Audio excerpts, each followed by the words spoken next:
Hello friends, welcome to our YouTube channel. 20 नवंबर 2020 के MCQs हमारे पास रेडी है, तो चलिए स्टार्ट करते हैं।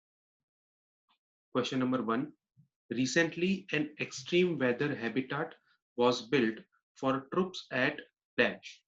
Option A Arunachal Pradesh, option B Jammu and Kashmir, option C Ladakh and option D Siachen.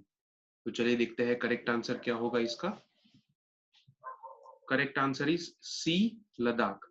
ये जो एक्सट्रीम वेदर हैबिटाट है वो रिसेंटली लद्दाख में बनाया गया था। लद्दाख रीजन आप सबको पता है कि it has a tough geography. तो वहां पे अभी चाइना के साथ जो स्टैंड ऑफ चल रहा है, तो उसके चलते सिचुएशन को हैंडल करने के लिए हमारे ट्रूप्स के लिए वहां पे ये एक्सट्रीम वेदर हैबिटाट बनाया गया है, जिसकी अ, जिसके जो स्पेसिफिकेशंस है वो यहाँ पे दिए गए। Question number second, which of the following statement is or are correct about national population register? NPR के बारे में कौन से स्टेटमेंट करेक्ट है? First, it will be updated along with the census 2021. Second, all the states will be included under it. Third, it is being prepared under Citizenship Act 1955. So let us see what is the correct answer. Correct answer is C, 1 and 3.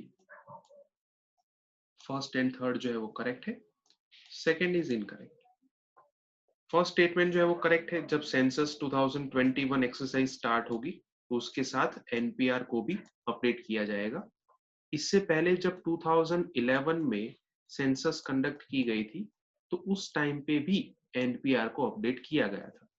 NPR basically क्या है, तो ये India के जो usual residents हैं उनका register है।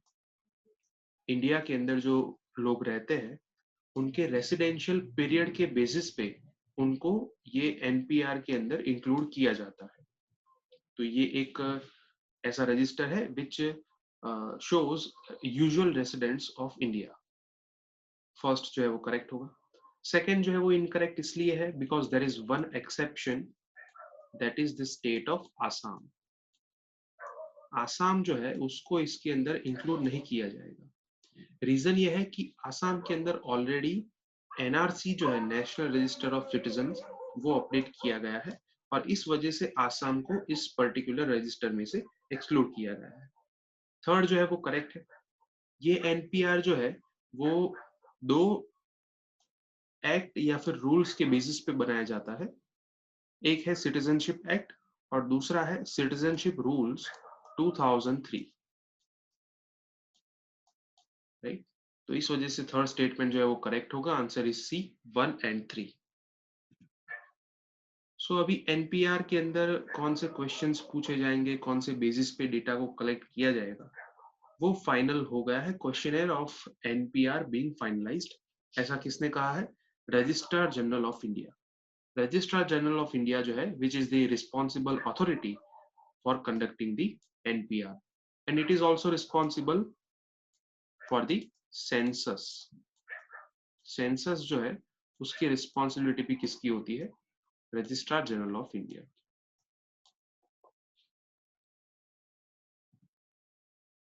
Question number 3, which of the following is or are unique features of census 2021? First, it will be conducted in all the languages of 8th schedule. Second, it will introduce the third gender category. Third, data is proposed to be collected through mobile app for the first time. तो चलिए देखते हैं correct answer क्या होगा। Correct answer is B, second and third. Second and third statement जो है वो correct है, first is incorrect.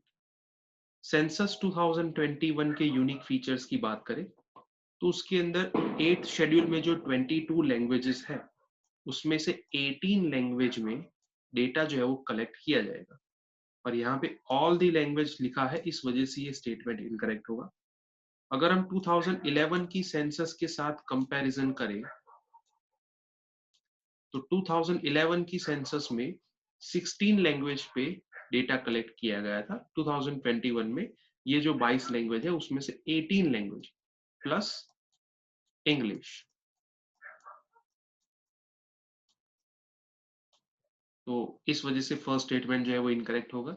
Second is correct, it will introduce the third gender category. ऐसा नहीं है कि थर्ड जेंडर पहले नहीं था, लेकिन उसका नाम था other category, right. So third gender category जो है वो पहली बार इंट्रोड्यूस हुआ है। और सेंसस जो है उसका इतिहास 140 साल का है। 140 साल में पहली बार ऐसा होने जा रहा है कि डेटा जो है वो for the very first time mobile application के थ्रू कलेक्ट किया जाएगा। तो ये एक यूनिक फीचर है सेंसस 2021 का। तो जैसा कि हमने देखा कि एनपीआर जो है उसे सेंसस 2021 के साथ इनिशिएट किया जाएगा, और from the next year March census 2021 जो है वो शुरू होगी, और उसका डेटा जो है वो हमें 2024 से 25 तक अवेलेबल हो जाएगा।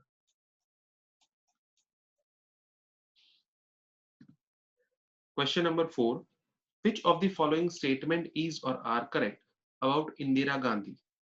First, she was the longest serving Indian Prime Minister till date. Second, she was succeeded by Lal Bahadur Shastri as Prime Minister of India. चलिए देखते हैं करेक्ट आंसर क्या होगा। Correct answer is D, neither one nor two. दोनों statement जो है वो incorrect है। Longest serving Indian prime minister की अगर हम बात करें तो वो है जवाहरलाल नेहरू। जवाहरलाल नेहरू जो है he was the longest serving Indian prime minister till date. हाँ, इंदिरा गांधी जो है वो second longest serving Indian prime minister है, राइट। जवाहरलाल नेहरू के टेन्योर की बात करें तो अराउंड 16 साल से ज्यादा होता है, और इंदिरा गांधी के टेन्योर की बात करें तो वो 15 साल से ज्यादा होता है। और इंदिरा गांधी जो है वो दो अलग अलग टर्म में इंडियन प्राइम मिनिस्टर बने थे। हालांकि जवाहरलाल नेहरू जो है उनका टेन्योर जो है वो कंजिक्यूटिवली 1947 से लेके उनकी डेथ तक एक्सटेंड होता है। तो फर्स्ट स्टेटमेंट जो है वो इनकरेक्ट होगा। सेकंड जो है वो भी इनकरेक्ट है, बिकॉज जब लाल बहादुर शास्त्री की डेथ हुई उसके बाद 13 दिनों के लिए गुलजारी लाल नंदा जो है उनको प्राइम मिनिस्टर बनाया गया था, और फिर उसके बाद इलेक्शन के बाद इंदिरा गांधी को प्राइम मिनिस्टर बनाया गया था। So she was not immediately succeeded by the Lal Bahadur Shastri. उसके बाद गुलजारी लाल नंदा को बनाया गया था। जब दूसरी बार वो प्राइम मिनिस्टर बने इंदिरा गांधी, तब भी उनके पहले 117 दिन के लिए चरण सिंह जो है, चरण सिंह, उनको प्राइम मिनिस्टर बनाया गया था। तो इस वजह से सेकंड स्टेटमेंट जो है वो इनकरेक्ट होगा। Answer is D, neither one nor two. So 19th November was the birth anniversary of Indira Gandhi, इस वजह से ये न्यूज में है। Question number 5, which of the following statement is or are correct about MSMEs in India? First, it is the second largest employment generating sector in India. Second, it contributes around 45% of the overall exports from India. तो चलिए देखते हैं correct answer क्या होगा। Correct answer is C, both 1 and 2 दोनों statement correct है। First जो है वो करेक्ट है। इंडिया में सबसे ज्यादा एम्प्लॉयमेंट कौन सा सेक्टर जनरेट करता है? इट इज एग्रीकल्चर सेक्टर, आप सबको पता ही है इसके बारे में। सेकेंड लार्जेस्ट जो है वो एमएसएमई है। एमएसएमई के द्वारा अराउंड 120 मिलियन लोगों को रोजगारी मिलती है। तो इस वजह से ये फर्स्ट स्टेटमेंट करेक्ट होगा। Second is also correct. Export की अगर हम बात करें तो 45% कंट्रीब्यूशन जो है वो एमएसएमई से आता है। तो इस वजह से दोनों स्टेटमेंट करेक्ट है। Answer is C, both 1 and 2। So 19 तारीख के द हिंदू न्यूज़पेपर में ये काफी अच्छा आर्टिकल था, the need for maximum government, जिसके अंदर ये बात की गई थी कि how we should change our health, economic and climate policies. और इस पर्टिकुलर आर्टिकल के अंदर ये कहा गया था कि एमएसएमई जो है वो एम्प्लॉयमेंट जनरेशन में काफी हमें मदद कर सकता है. So we should more focus on MSME. Question number 6. Which of the following statement is or are correct? First, seats of both states and union territories are allocated in Rajya Sabha as per 4th schedule. Second, both elected and nominated members of state legislative assembly vote in the election of Rajya Sabha. तो चलिए देखते हैं correct answer क्या होगा. Correct answer is a one only. Second जो है वो incorrect है. फोर्थ शेड्यूल क्या है? फोर्थ शेड्यूल में ये लिखा है कि राज्यसभा में सीट्स किस तरीके से अलोकेट होंगी, दोनों के लिए, स्टेट्स एंड यूनियन टेरिटरीज के लिए. फर्स्ट जो है वो करेक्ट होगा. Second is incorrect because Rajya Sabha का जो इलेक्शन होता है उसमें सिर्फ स्टेट लेजिस्लेटिव असेंबली के जो इलेक्टेड मेंबर है वही वोट दे सकते हैं. स्टेट लेजिस्लेटिव असेंबली के अंदर जो नॉमिनेटेड मेंबर है वो राज्यसभा इलेक्शन में वोट नहीं दे सकते. तो इस वजह से आंसर होगा ए वन ओनली. हमारे जो विदेश मंत्री हैं एस जयशंकर, उन्होंने गुजरात में राज्यसभा इलेक्शन लड़ा था और वहां से जीत के वो मिनिस्टर बने थे. लेकिन उनका जो इलेक्शन है उसके ऊपर अभी काफी सवाल खड़े हो रहे हैं. तो इस वजह से सुप्रीम कोर्ट ने रिप्लाई मांगा है गवर्नमेंट के पास से इस पर्टिकुलर इलेक्शन से, और इलेक्शन कमीशन के पास से भी ये जवाब मांगा गया है. Question number 7. The Enforcement Directorate, that is ED, investigates cases under which of the following acts? First, FEMA, जिसका मतलब होता है foreign exchange management act. Second, PMLA, prevention of money laundering activities act.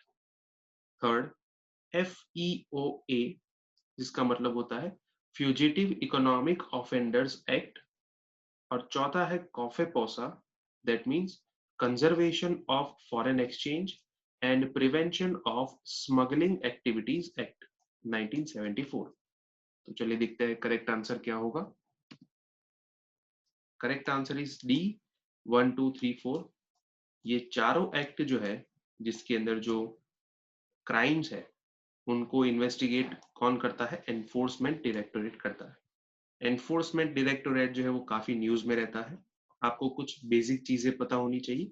Initially it was tasked to deal with the FEMA, जिसका पहले नाम क्या था? फेरा नाम था, फॉरेन एक्सचेंज रेगुलेशन एक्ट. फिर उसके बाद इस पर्टिकुलर एक्ट को बदला गया 1999 में, फेमा कहा गया. ये चारों एक्ट जो है उसके अंदर इन्वेस्टिगेशन कौन करता है? In enforcement directorate, which comes under the Department of Revenue under Ministry of Finance. So अभी केरला में जो गोल्ड स्मगलिंग केस काफी चर्चा में रहता है, तो उसके अंदर इन्वेस्टिगेशन कौन कर रहा है? एनफोर्समेंट डायरेक्टोरेट कर रहा है. And one was the key accused and she is detainee under COFEPOSA. Question number 8.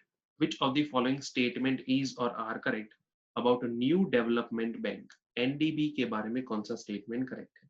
First, it was established in 2014 by members of BIMSTEC. Second, it is an observer of United Nations General Assembly. तो चलिए देखते हैं correct answer क्या होगा. Correct answer is B second only. First जो है वो incorrect है. बेसिक चीजें आपको अगर पता है तो आपको ये आंसर आ जाएगा.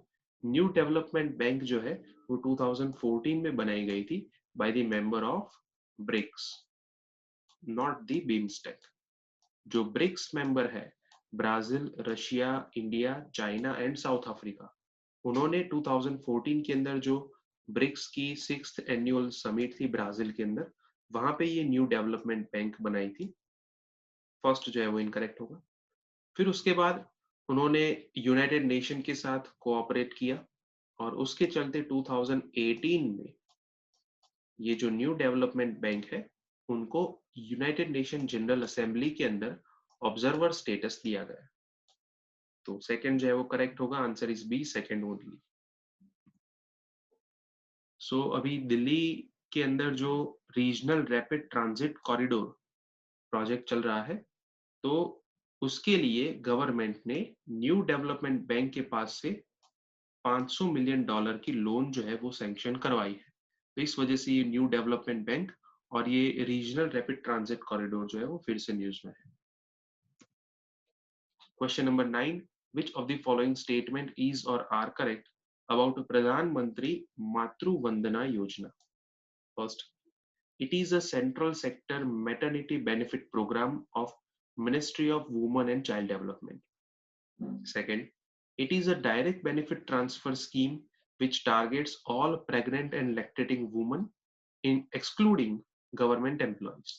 तो चलिए देखते हैं करेक्ट आंसर क्या होगा। Correct answer is B, second only. First जो है वो इनकरेक्ट है, because of this word. It is not a central sector scheme, it is a centrally sponsored scheme. दोनों के बीच का फर्क आपको पता होगा कि सेंट्रल सेक्टर स्कीम का मतलब होता है कि 100% फंडिंग जो है वो सेंट्रल गवर्नमेंट का होता है। सेंट्रली स्पॉन्सर्ड स्कीम का मतलब होता है कि यहाँ पे सेंटर एंड स्टेट गवर्नमेंट जो है दोनों प्रपोर्शनेटली खर्चा जो है वो उठाते हैं। तो ये एक सेंट्रली स्पॉन्सर्ड स्कीम है। इट इज करेक्ट कि ये एक मैटरनिटी बेनिफिट प्रोग्राम है, मिनिस्ट्री भी करेक्ट है, लेकिन ये सेंट्रल सेक्टर स्कीम नहीं है। तो इस वजह से फर्स्ट स्टेटमेंट जो है वो इनकरेक्ट होगा। Second is correct. Direct benefit transfer scheme है जिसके अंदर 5,000 रुपीज का कैश असिस्टेंट दिया जाता है डायरेक्टली, जो बेनिफिशियरी है उसके अकाउंट में जाएगा ये पैसा जो है वो। ये भी करेक्ट है। इसके अंदर जो गवर्नमेंट एम्प्लॉइज है उनको बेनिफिट नहीं मिलता, उनके अलावा जितने भी प्रेग्नेंट एंड लैक्टेटिंग वुमन है उन सबको बेनिफिट मिलता है। So answer is B, second only. ये प्रधानमंत्री मातृ वंदना योजना जो है वो सेंट्रल गवर्नमेंट की स्कीम है।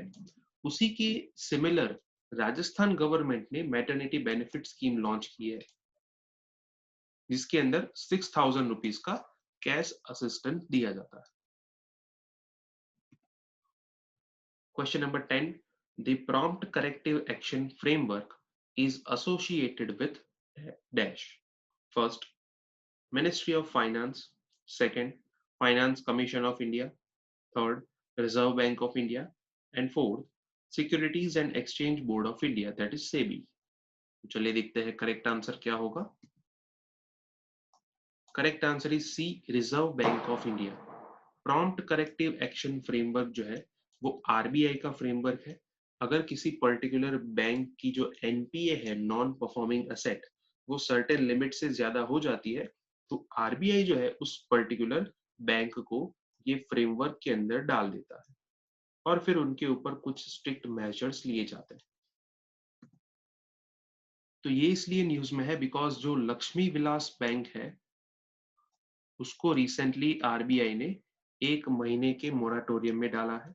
सबसे पहले तो उसकी जो डाउटफुल असेट थी उसकी वजह से ये पर्टिकुलर बैंक जो है उसको prompt corrective action PCA framework में डाला गया था। तो इस वजह से ये फ्रेमवर्क न्यूज में है। और इस पर्टिकुलर आर्टिकल के अंदर काफी सारे फैक्ट है जिसके बेसिक कंसेप्ट आपको पता होने चाहिए, जैसे कि टीयर 1 कैपिटल क्या है, कैपिटल एडिक्वेसी रेशियो क्या है। तो ये सब चीजें आपको पता होनी चाहिए। ओके फ्रेंड्स, तो आज के 10 एमसीक्यूज यहाँ पे कंप्लीट होते हैं। अगर आपको कोई डाउट है तो आप कमेंट सेक्शन में लिख सकते हैं। हमारी वीडियो आपको पसंद आए तो वीडियो को लाइक कीजिए और चैनल को सब्सक्राइब कीजिए। Thank you.